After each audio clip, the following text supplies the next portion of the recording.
HSC exam পরীক্ষার্থীদের বাংলা প্রথম পত্রে এমসিকিউতে ৭০,০০০-এরও বেশি এমসিকিউতে ফেল করেছে। এমসিকিউ এবং রিটেন সাইড মিলে ৭০,০০০ পরীক্ষার্থী ফেল করেছে এবং প্রত্যেকটা সাবজেক্টে কিছু কিছু ফেল করেছে। আইসিটিতে ২ লক্ষেরও বেশি ছাত্রছাত্রী ফেল করছে।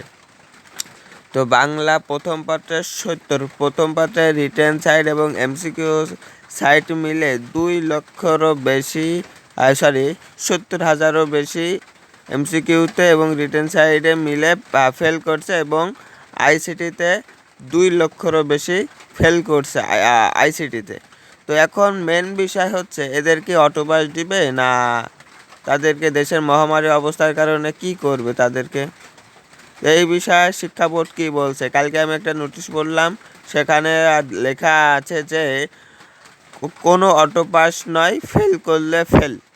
তাহলে এই কথার মানে তো আপনারা বুঝতেই পারছেন। তাহলে শিক্ষা বোর্ড বলছে যে কোনো অটোপাস হবে না, যে ফেল করবে সে ফেলই হয়ে যাবে।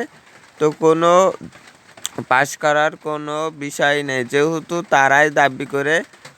তোমরাই দাবি করে তোমরাই সব কিছু করছো, তাহলে ম্যাপিং করে যেটাই হবে বা আমাদের সিদ্ধান্ত যেটাই হবে সেটাই আমরা করব।